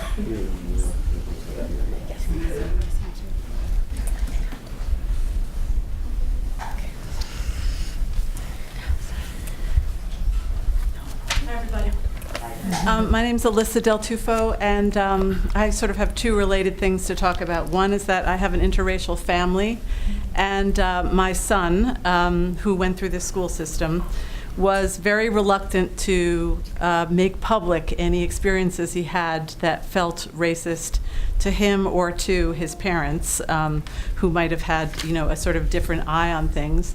I think partly because there are so few kids of color around here, and therefore he felt very isolated in the sense that his voice wasn't really going to be heard, that his story, and again, these are experiences that on a scale of what is identified as racist might be considered microaggressions, as we now call them, but small experiences, and therefore he didn't feel that they amounted to enough to really make a big deal out of, and he was very reluctant to have his parents address those issues as well, because he didn't want to be singled out. So I think this issue of creating more diversity and more opportunities to discuss these issues is really important. But the other thing that I do for work is I do narrative work, and I have worked in the high school as well as other high schools around the country. And one of the things that I find is that students do not feel that their voice is heard. Even privileged students do not hear that their voice is heard. They're not asked to really dig deeply and discuss deep and difficult questions. And even if they are, that's the end of it. There's no real process that people are engaged in to communicate with one another. There's not dialogue really about these issues. And I think that that's one of the issues that we really need to think about, is how to create the spaces where students and teachers with one another can really talk about these issues and not just say things, but actually discuss with one another how they're going to move forward with these very difficult issues. And I also think that some of the responses that we have when there is a problem that arises tend to be kind of punitive. And I think that people then go into their separate corners, and instead of really trying to engage with one another in what we might call a restorative process, there's a sense of alienation and going to your corners and huddling with the people that are like you and then disliking that other group even more. And I think that we really need to find ways of breaking that, sort of like, I'm in my corner, you're in your corner, I'm with my crowd, you're with your crowd kind of space. So, thank you. Time for one more.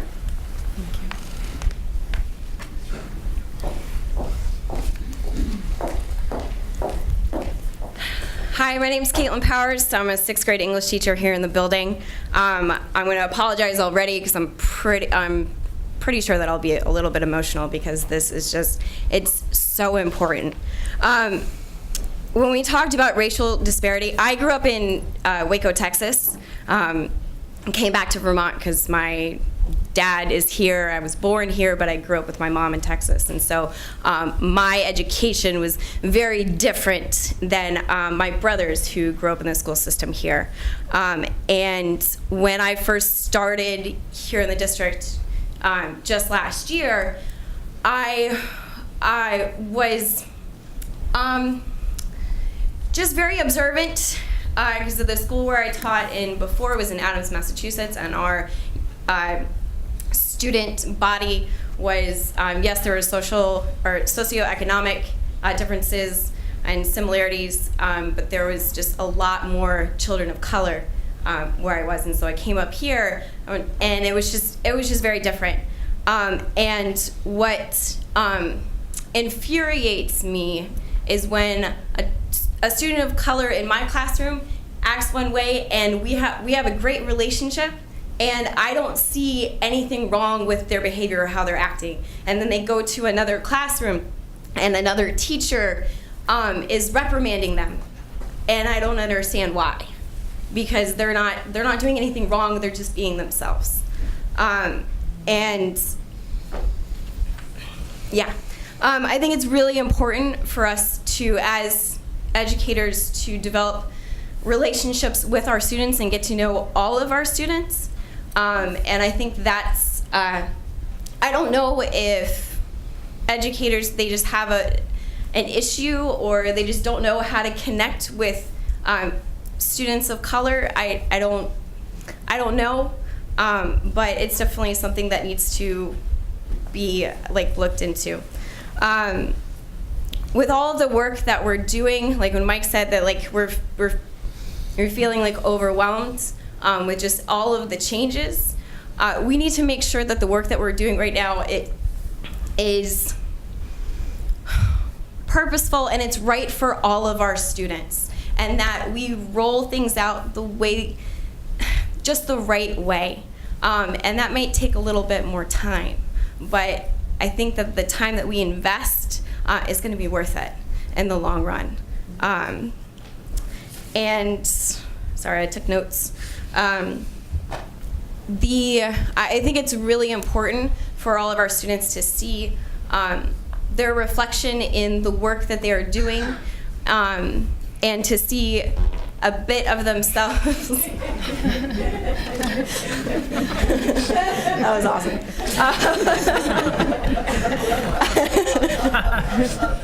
To see the reflection of themselves in the stories that we're reading, and so everything that I pick for my students to read is very purposeful. And I don't want to read a bunch of like poems and stories just written by a bunch of white people, because that would be boring. So when we're doing like the curriculum work, we need to bring in all different cultures. And I just kind of wanted to end with this. If you haven't heard of G. Yamazawa and his poem Elementary, we were actually fortunate to get him here this past October. And he's an amazing spoken word poet and a rapper, and he's the humblest human being. He's just absolutely amazing. He's a Japanese American. And in his poem, Elementary, he talks about, like, why would I lift my voice just to put someone else down? As humans, we have a habit of overpowering, taking what doesn't belong to us. And that words have gravity. That's like one of my favorite lines from his thing. But I think there is hope. We're not starting from ground zero, because we're sitting here. Someone asked about if the teachers are going to be a part of the work. Like, there are teachers in this room that have gone to other people and saying, like, this work is so important. It is so important. And so you have allies, you have people that know that we have to do this work. And to my students of color, I want them to know that you are seen, you are loved, you are heard, you are respected, and you are not forgotten about. And that's all I have to say.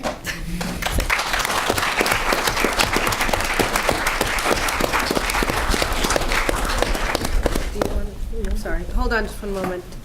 Do you want to speak? No. No? Would you like to speak? I apologize. We do have one student, and I would love to make sure you have an opportunity. Hi, I'm Eric Gilbert, and about people being ignored, I feel like people are being ignored because they're uneducated and they don't know how to approach what to say to people around here, and that's about it.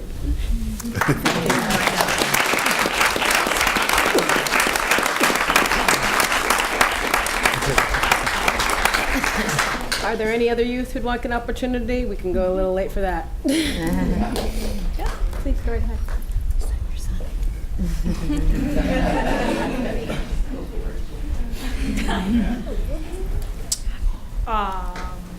I'm bad at public speaking. Right there. Me too. Okay. This is gonna be long or short, but probably short. I mean, I'm being put on live television. So basically,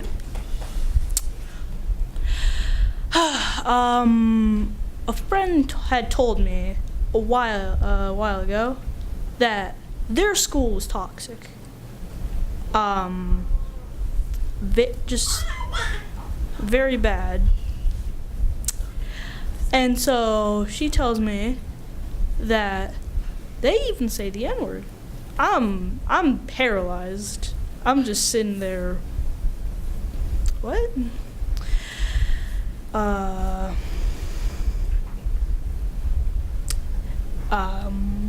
If I slip on words and if I take a long time to say something.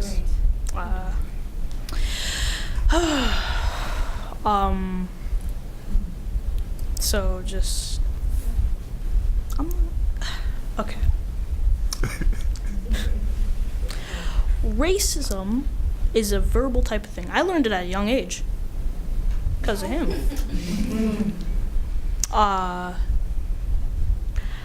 I never been bullied about racism, but I know other people have. I feel a bit bad I wasn't paying attention at first, and I feel bad, but at the end, I was paying a bit more attention. I understood everything. I know what's going on everywhere. What's going on here, there, around, I don't know.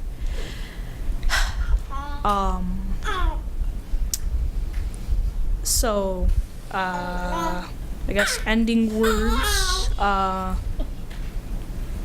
racism bad, kids.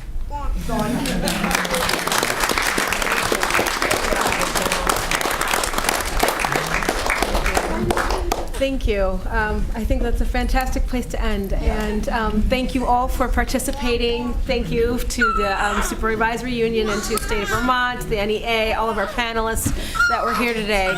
Very grateful for this amazing work. Grateful for all of you. And let's keep up the fight. Thank you.